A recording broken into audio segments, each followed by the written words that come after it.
Olá pessoal, eu sou o professor Roberto Funes, eu sou responsável pela reoferta da nossa disciplina BMT 001, Higiene e Segurança do Trabalho 1, e chegou o momento de fazermos uma revisão, uma recapitulação do conteúdo e pontuar as questões mais importantes. Mas antes, pessoal, uma palavra sobre as mudanças que estão acontecendo hoje no país, no mundo do trabalho. Mudanças muito significativas, pegaram nossa disciplina um pouco de surpresa, até por ser uma reoferta. Mas como vocês sabem, houve mudanças, estão ocorrendo mudanças muito significativas, entre elas uma revisão das normas regulamentadoras do antigo Ministério do Trabalho, hoje extinto, hoje Secretaria do Trabalho, associado ao Ministério da Economia. E como as normas são um tema central dessa disciplina, vamos ficar todos atentos para o desenrolar dessas mudanças que estão previstas para serem finalizadas até o final do ano. Então vocês receberam um texto informativo sobre as mudanças já verificadas. Ok? Dito isso, pessoal, vamos então passar em revista as semanas da disciplina, pontuando aqueles tópicos mais relevantes, né? Então, o professor Fernandes, ele abriu o curso apresentando uma visão geral da segurança de trabalho no país,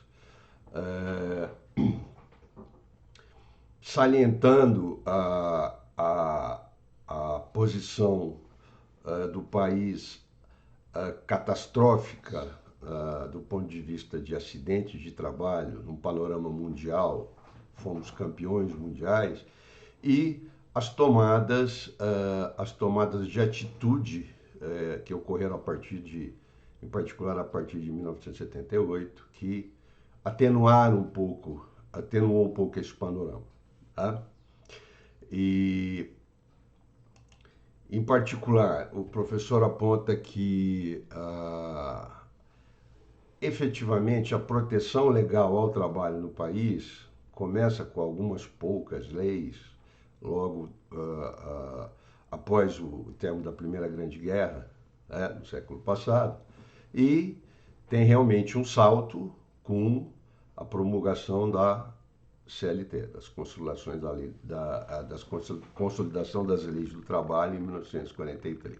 Aí o panorama muda bastante e apresenta um panorama pré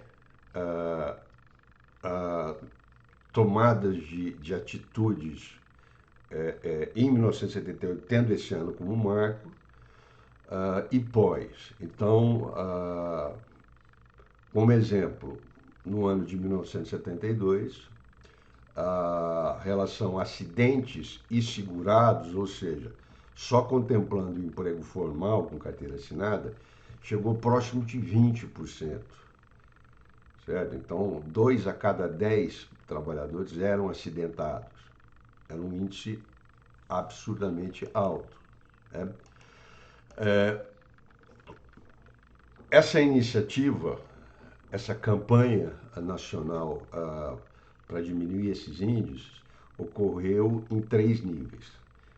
No nível da legislação, o mais significativo foi a criação das normas regulamentadoras que foram adicionadas à CLT, certo? Na época foram criadas 28 NRs.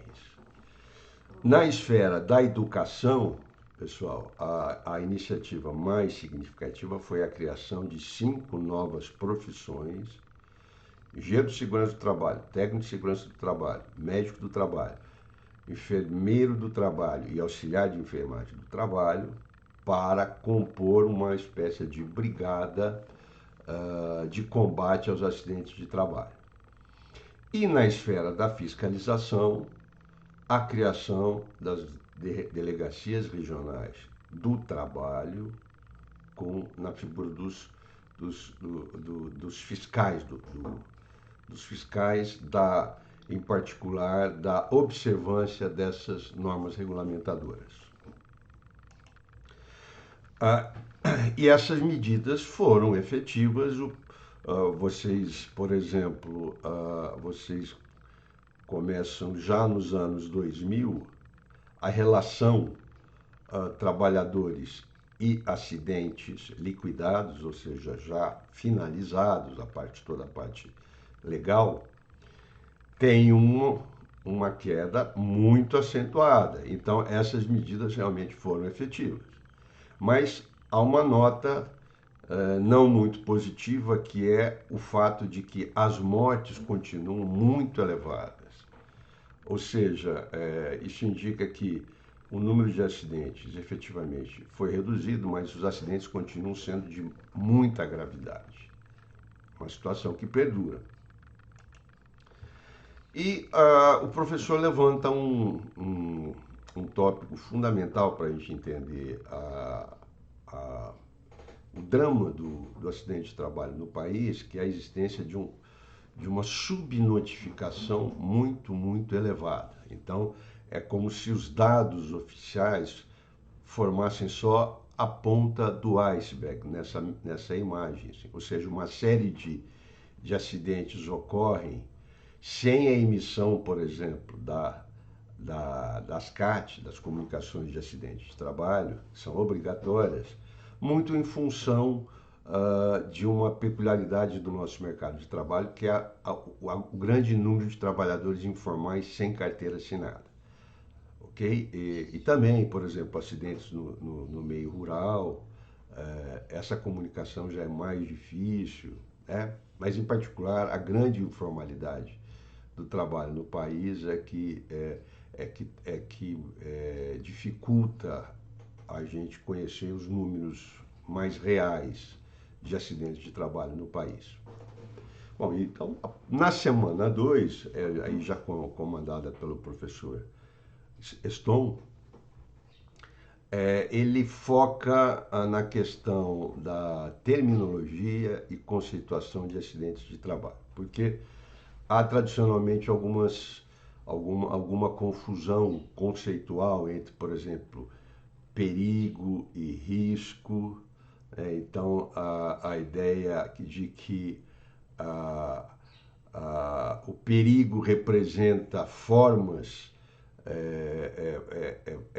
situações ou formas de energia ou situações que geram situações de risco. Quer dizer, o risco é um conceito probabilístico, certo?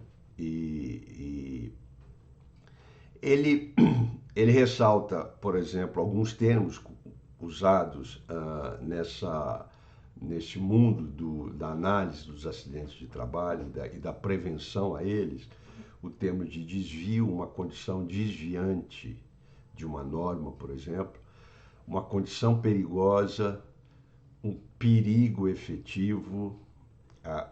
O perigo seria a condição perigosa seria vamos dizer assim, a materialização desse perigo latente, né? A distinção entre incidente e acidente ou quase acidente, ok? Um incidente seria aquela situação que não gera dano à saúde, por exemplo, do trabalhador. E o professor aborda também modelos de gerenciamento de risco.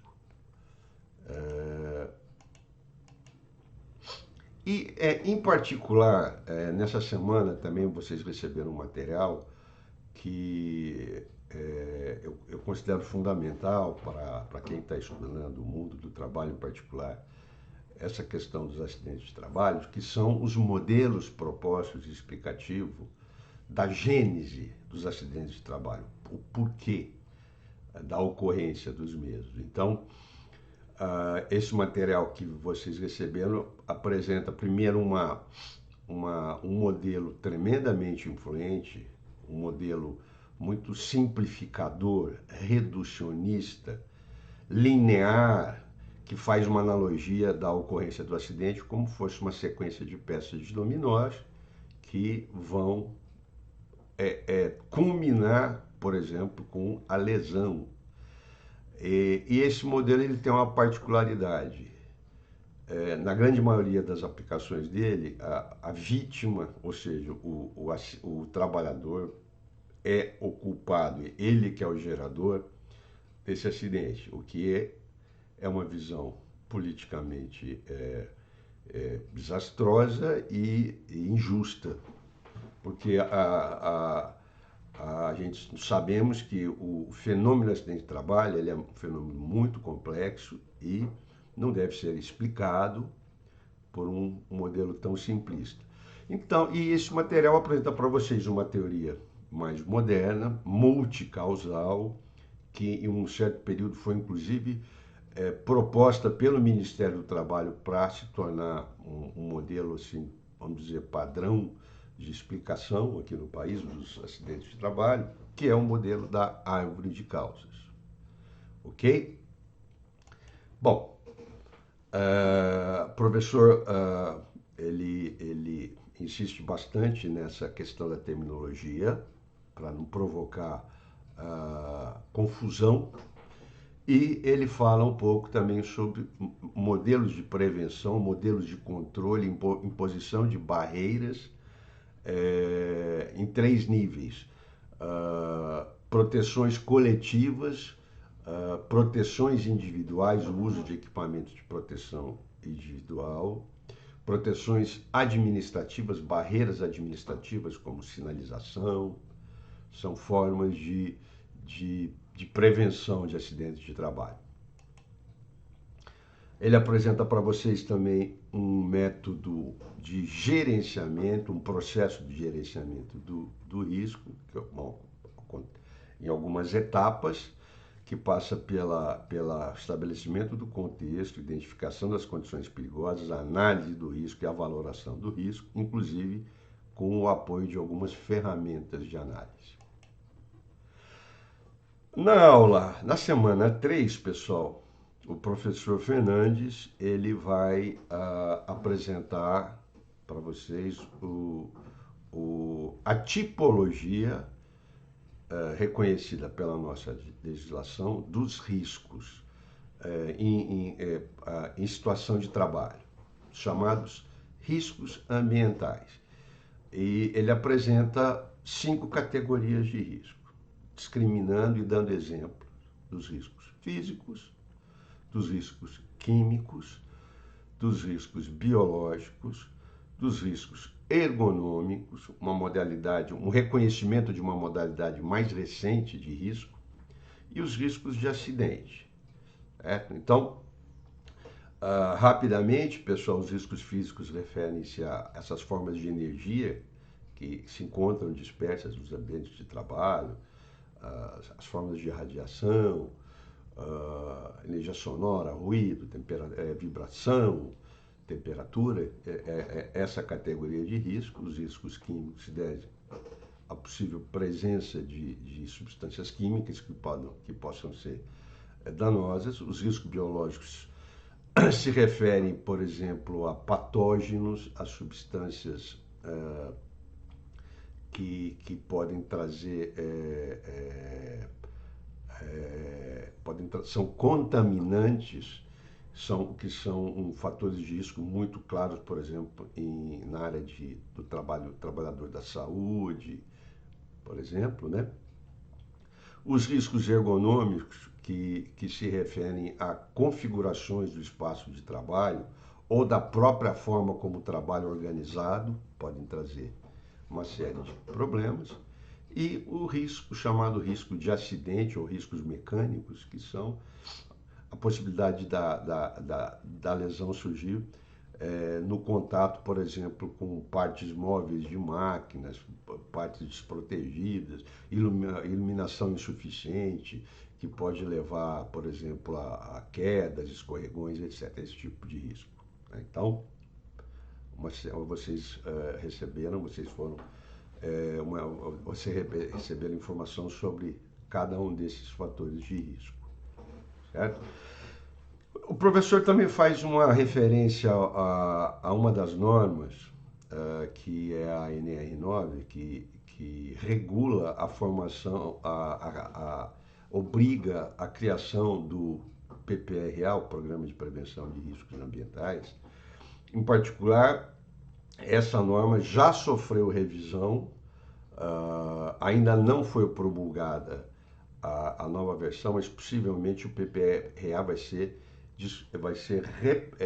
vai ser substituído por um outro documento, o Plano de Gestão de Riscos, que vai ter uma outra configuração, mas isso ainda não está definido. Muito bem, pessoal. A semana 4, o professor Fernandes focou em legislação e normas técnicas. Ele, a partir de uma pirâmide legal, ele começa mencionando os elementos da Constituição Federal de 88, que falam diretamente do tópico da nossa disciplina. Por exemplo, capítulo 2 dos direitos sociais. A redução dos riscos inerentes ao trabalho é um direito, certo? É um direito do trabalhador. Em outro artigo, a Constituição define que aqueles trabalhadores que operam em condições penosas, insalubres ou perigosas devem receber um adicional de remuneração. E dessas três condições, penosidade, insalubridade ou periculosidade, a penosidade ainda foi a única que ainda não foi regulamentada em lei. As outras duas já foram caracterizadas, o que é uma situação insalubre, o que é uma situação perigosa, e os níveis de remuneração que devem ser conferidos aos trabalhadores que operam nessas condições. Ok? Então, novamente, né, pessoal? Então, em 78, foram aprovadas 28 normas regulamentadoras do trabalho e atualmente existem 38 em operação. Algumas, inclusive, já foram revogadas, como a NR1. A NR1 foi revogada. Nós não ainda o panorama até o final do ano ainda está um pouco incerto. Como eu já comentei com vocês, do novo panorama de normas regulamentadoras no país. Existem também as normas técnicas da ABNT, que nem todas têm observância, elas só têm observância obrigatória quando foram amparadas por uma portaria, por exemplo, né? E aqui, pessoal, fica claro a posição hierárquica que, por exemplo, as normas regulamentadoras têm na pirâmide hierárquica das leis do país, né? Muito bem, pessoal. Semana 5. Aí a ênfase é nos profissionais que são responsáveis pela segurança do trabalho no mundo do trabalho, aqui no Brasil.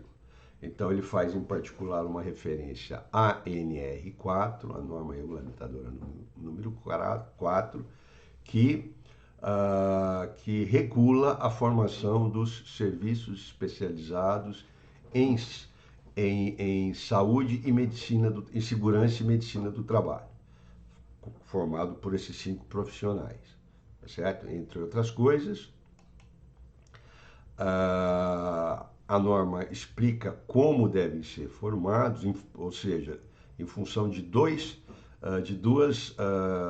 condições da empresa. O grau de risco dessa empresa, que é definido pelo CNAE, pelo Cadastro Nacional das Atividades Econômicas, e pelo número de funcionários, de empregados do estabelecimento. Ok? Essa norma também já foram propostas modificações pelo grupo tripartite que está analisando as NRs na atualidade e aparentemente vai sofrer algumas mudanças, o próprio SESMIT. Semana 6 foi abordado, então, a formação das comissões internas de prevenção de acidentes nos estabelecimentos, ou seja, foi estudada a NR5, a norma regulamentadora muito 5, e essa norma explica quem deve compor, ou seja, empregados efetivamente registrados da empresa, parte eleita pelos empregados, parte indicada pela direção da empresa, e também define o dimensionamento da CIPA em função do grupo que ela se enquadra na CNAE e do número de funcionários. Ok? Outro destaque dessa semana, como conteúdo importante, é que uma das atribuições da CIPA é criar um mapa de risco do estabelecimento, dos vários ambientes laborais do estabelecimento. E esse mapa de risco, pessoal, se caracteriza por você usar, vocês lembram, são 5 fatores de risco, a cada fator de risco vai ser atribuída uma cor, e a severidade daquele risco particular, vai ser definida pelo diâmetro desse círculo, tá certo? Então, por exemplo, o professor apresenta um exemplo de um estabelecimento, uma planta baixa, onde cada espaço laboral está representado o risco associado àquele espaço laboral e a gravidade desse risco. Por exemplo, no setor administrativo, nós temos aqui um círculo amarelo grande. O que é o círculo amarelo grande? É um risco ergonômico elevado. Já na linha de montagem comparecem 4 fatores de risco equivalentes. E assim por diante, pessoal. Então esse é o mapa de risco e a responsabilidade de confeccionar esse mapa é da CIPA, com o auxílio, por exemplo, do SESMIT. E na última semana, o professor se debruçou sobre a NR6, que trata dos equipamentos de proteção individual, e ele apresenta uma série de modelos de EPIs com a sua devida função. Tá bom, pessoal? Então, isso encerra a nossa revisão da nossa disciplina de segurança do trabalho, BMT 001. Eu espero que vocês tenham aproveitado bem. Parte de vocês vai fazer agora, na sequência, a segunda disciplina. E desejo sucesso para todos vocês. Então, até breve.